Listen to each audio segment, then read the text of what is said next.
I call her Mel, you know, like the Spice Girl, you know what I'm saying? I don't stink. I actually smell good though. So Mel, can you tell us what you do at Pompeii? What do you? Yeah, so my name is Melanie, and I actually work on the business development team here at Pompeii Surgical. I'm also a former patient, actually, of Dr. Q, the original doctor. And I'm almost 8 years out from my surgery. 8 years. You look good too, by the way. Thank you. You do look good, by the way.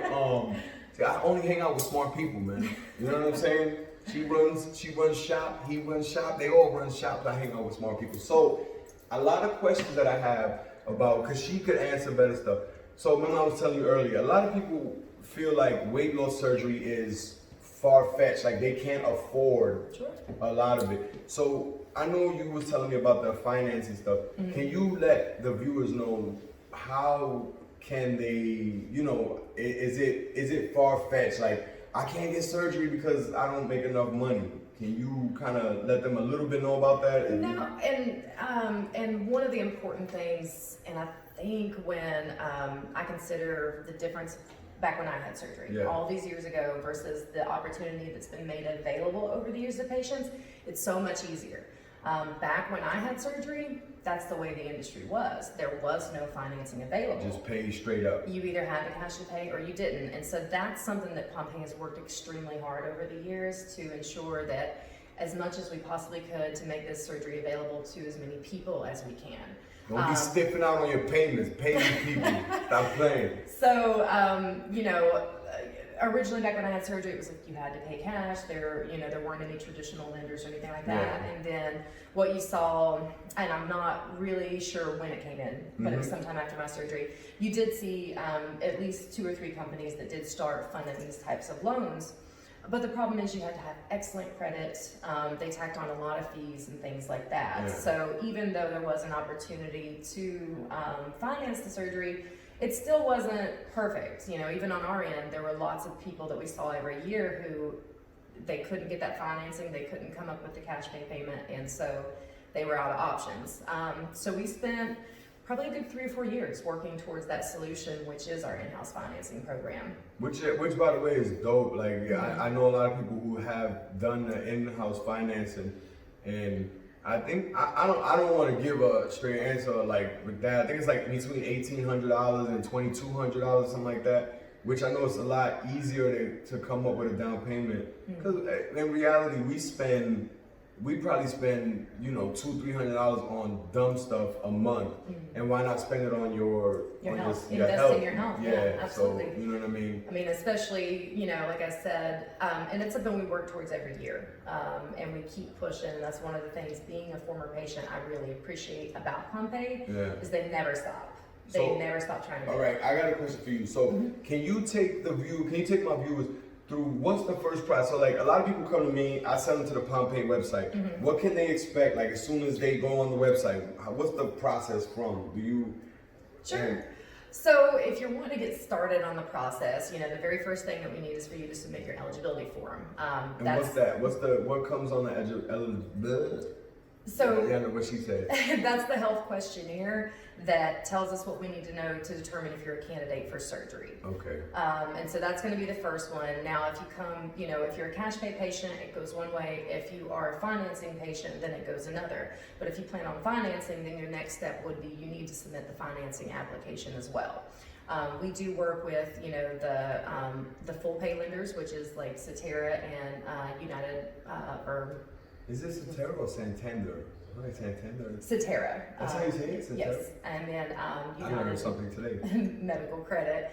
And then our in-house program is something different. That's something that we uniquely built out. Okay. Because it kind of bridged the gap between Cetera and United. They're going to go based off credit score, and I'm sure a big formula to determine. So if you don't have the really good credit or above a certain point, it can be difficult sometimes to get your loan through them. So we built the in-house as a secondary option to help more people and increase the availability towards for the patients. So then once they do the financing, then what's the next step after that? Like say somebody gets financed, what would come after that? Okay, so it's going to depend on which type of financing you go for. If you're going through United or Medical Credit, then our guys are going to assist you as far as booking as basically a full pay patient, because those are companies, because that pretty much that company pays you guys in full, and then you have to pay that company. they fund the whole loan. Okay. So on our end, and this is something you see in the industry that I think people really misunderstand, because a lot of other companies out there will use United or Cetera and they call it an in-house financing program. But as far as the provider, they're exactly like a cash pay patient to us. Yeah, because that's how it works. Mm-hmm. If you guys use those two guys, Mm-hmm. they pretty much front the money, Yes. give Pompeii the whole money, and then you guys have to pay them back, not really Pompeii. So if they use in-house financing, which that is different, because the way that's structured is that we are having to float that loan balance. Okay. And that's why there's a difference on how they get scheduled and things like that, because in order to maintain that option and availability for our patients, we have to make the entire financial system work. Okay, I get that. Yeah, and so some people, they'll look at one company over here and they say, well, they have in-house financing and they said I can book anytime. And then they look at us and they say, well, why doesn't your in-house financing treat it in the same manner? Because they're not looking at how you guys do it. It's because the company that they're looking at doesn't actually have to float the capital. And they're simply taking United and Cetera and saying, oh, this is in-house financing. And that's entirely different from the option we created for our patients. It extends to help more people. Which, it's crazy, because before I got the surgery, I thought that was it. Like, well, it don't even matter to me. This is it. Pompeii is it, because I've never had a bad experience ever coming here as a patient or as a friend, like a companion to help somebody. Even the staff, if you don't know English, everybody knows English over there. They're just dope. It's a dope ass. It's clean. We actually in one of the beach house, like the little condos. It's dope in here too. So after, let's say we got in-house financing, after that process, what goes next for the patient? So for the in-house financing, then what the coordinating staff is going to do is they're going to look on our surgical calendars and they're going to see when the next available dates are for you. In order to maintain the portfolio to be able to offer in-house financing, like I said, there's a big complicated formula that we have to make sure is balanced. And so that's the reason why we can only do so many of those surgeries per month.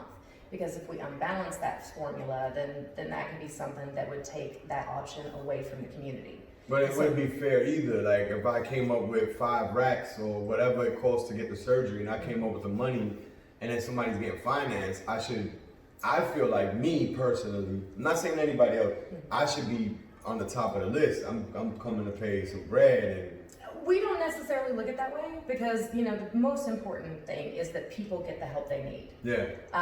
What was important for us when we created this program was to add an option into the industry that was not there before. Which is dope, though, Yeah. because you finance cars, you might as well finance your health. The most important thing is people get the help they needed, and the whole point of that program was because we saw so many patients every year that they needed that option.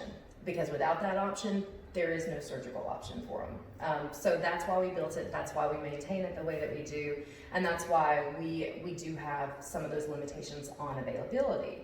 But if you look at the grand scheme of things, if that program didn't exist, so many more people would not get surgery. Yeah, ever. definitely. People would die.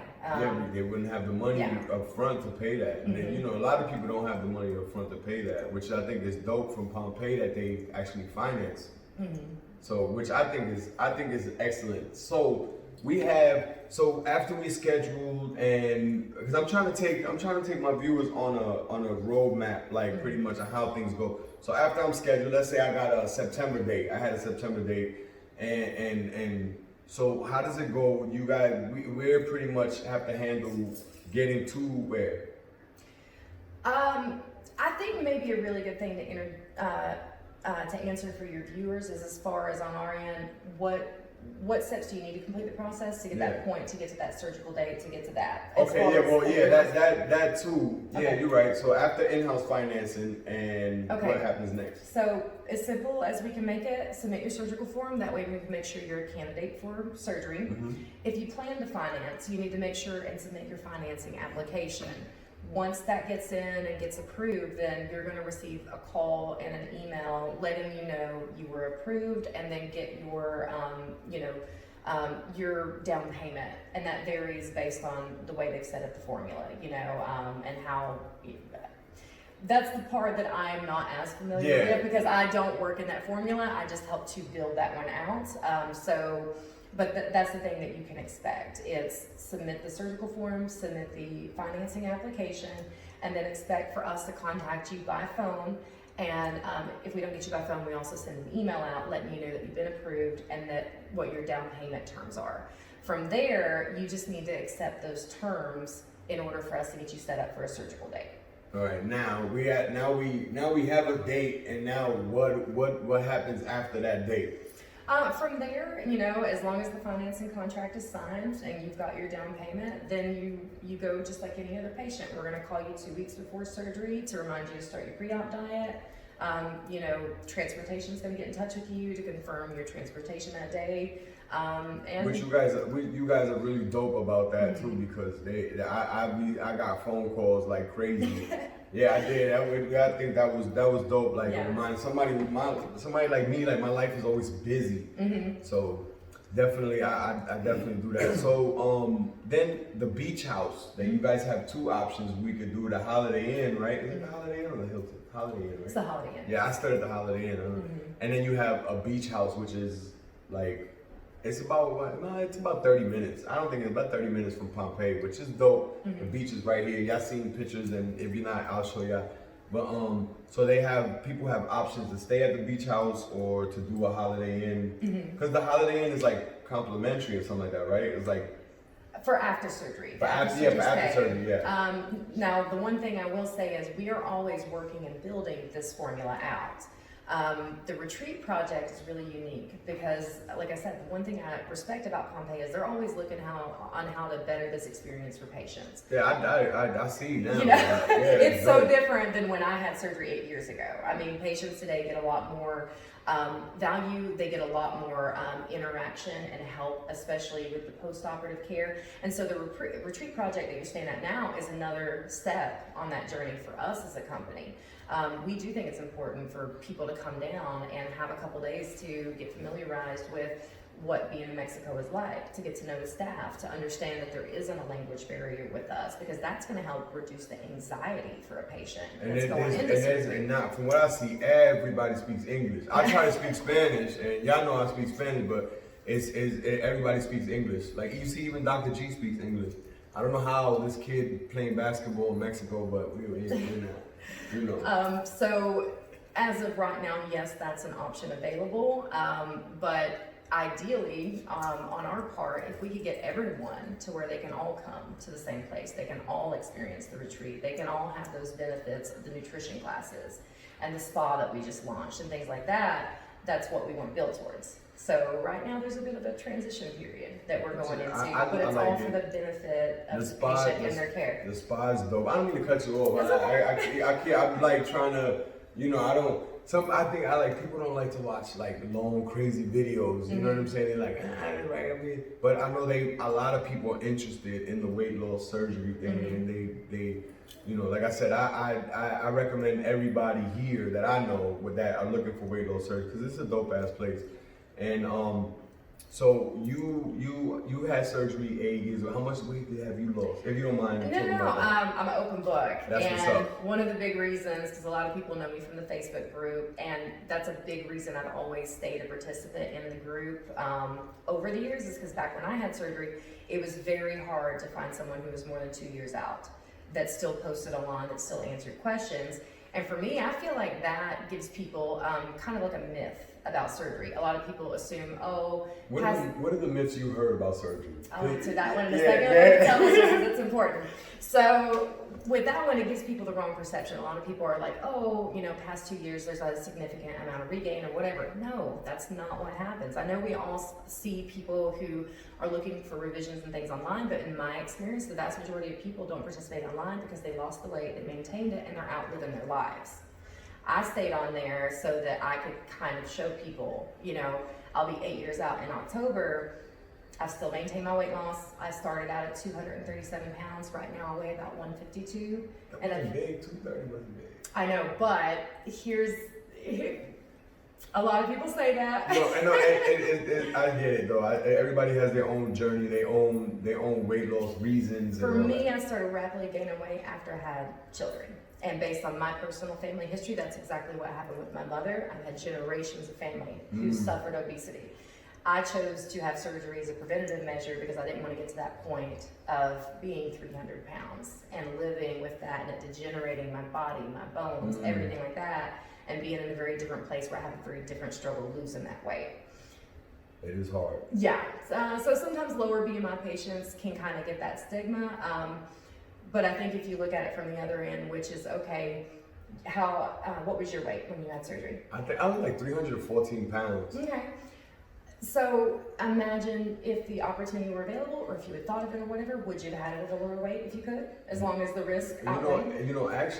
Actually, back in 1997, when it was the gastric bypass, it was kind of like a new thing. My mother, the doctor approved me for it. I was like, I'm not getting surgery. I didn't want to get surgery. Sure. So I mean, I could have had it a long time ago, but to me, I believe in God, and I think God, when He wanted me to have that surgery, this is when I had the surgery. So, but yeah, I've always been big my whole life and stuff. Well, it's one of those things. It's like when you were talking about your question as far as who qualifies and how does this? It's so individual.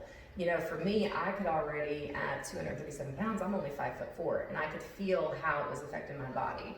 Especially having to run around after a kid. And so at that point in time, I did feel like it was something that was very important. And yeah, I always mess with people too. Like, no. I mess with people, because I look at people like, why are you having surgery? But everybody has their own reason for, and I always say that to everybody. It's either, if it's for vanity or if it's for health reason, it doesn't matter. You work for that money and you earn that money, you get whatever you want. If you want to put an extra boob on your neck, that's your money. It doesn't matter. You know what I mean? And one thing, because I got Dr. G on the side, he's still here, but I forgot to ask him, and I remember we was talking about that earlier, the myth about people growing their stomach back. So I'll tell you an interesting story about my personal journey because everyone wonders that. And being that I was so far out, I actually had them give me a barium swallow at 6 years post-op. Because I wanted to know if that myth was reality. A lot of people don't know what the barium swallow is. So the barium swallow, they give you a cup of barium, you drink half of it, it goes down, and they take x-rays of your stomach, and that shows you the sleep. What is barium? What is that? Dr. G, what is barium? What is barium? Barium? It's a contrast. First of all, it's the worst thing you could. I'd rather lick a whole city block of Tijuana to ever have to do the barium thing again. Seriously, that thing is horrible. So you say you did one 6 years post-op? 6 years post-op, because this is the stigmas that people believe in the bariatric community, and I wanted to know the answer based on my personal experience because I know my journey. I know I've made a lot of mistakes as a patient. I know I'm almost 8 years out and I've been able to maintain my weight loss, so I wanted to put it to the test. Okay, did my sleeve stretch? Ugh. No, he saw the barium swallow. Yeah. Roughly my sleeve is about the size of my esophagus, which is what, an inch in diameter? 2 inches. 2 inches. Wow. I learned that. Dr. G told me that the other day. So it's very similar. We was looking at one. And we even compared yours with the new one. Yeah, they Remember? compared mine to a patient who just had their sleeve done so that I could see. And it pretty much stayed the same. Yep. It was.